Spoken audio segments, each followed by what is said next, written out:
Malacanang has announced that President Duterte ordered the Philippine Health Insurance Corporation or PhilHealth to suspend the collection of higher contribution from overseas Filipino workers.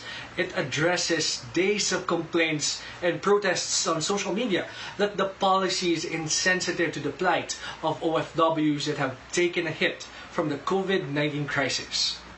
Once a go-to place for tourists, the streets and canals of Venice have been quiet since a lockdown in Italy, which has one of the highest number of coronavirus infections in the world. Visitors are not allowed, resulting in job losses for thousands of Filipinos earning a living from the city's tourism industry.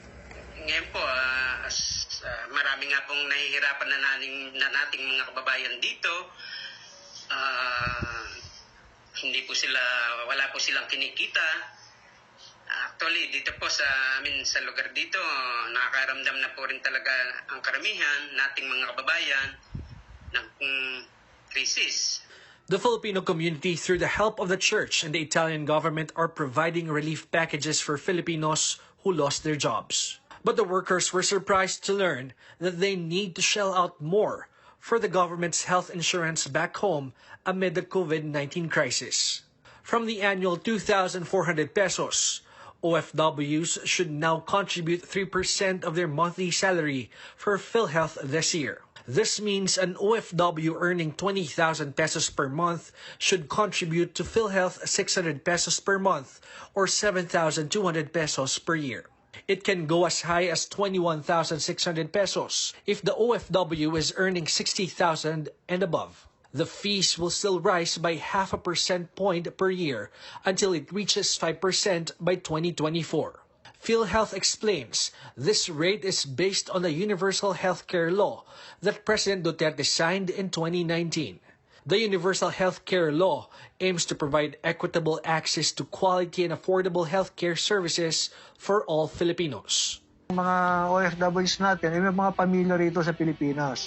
As a matter of fact, 70% ng benefit payments are kiniklaim ng dependents ng OFWs natin dito sa Pilipinas. 30% lamang yung nasa abroad ang kiniklaim. So kailangan makover natin ang lahat ng OFWs kasi itong nakasaad sa Universal Healthcare Law.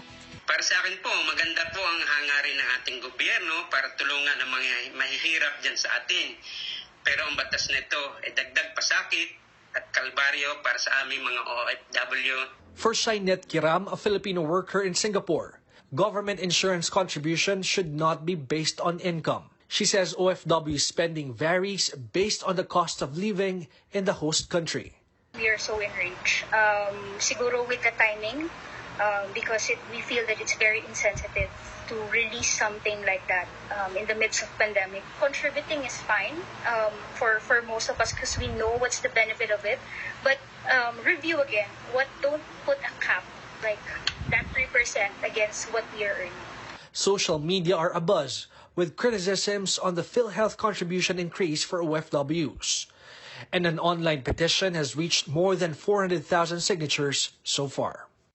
While their call against the collection of higher fees was temporarily granted, OFW rights groups are pushing their agenda further, saying lawmakers should amend the Universal Healthcare Law that requires OFWs to contribute to PhilHealth. Migrant worker group Migrante is instead calling for voluntary contribution to PhilHealth for OFWs. It says OFWs are now required to get personal insurance before they could leave the country. OFWs need to pay $144 or more than 7,000 pesos for their insurance. Tuts Ople of the Blas F. Ople Policy Center, meanwhile, hopes Congress will pass a resolution that will revert the OFW contribution to 2,400 pesos per year. And should lawmakers consider amending the Universal Healthcare Law, Ople hopes that OFWs would be consulted during the hearings. She adds OFWs were not consulted during deliberations on the Universal Healthcare Law. George Cahiles, CNN Philippines.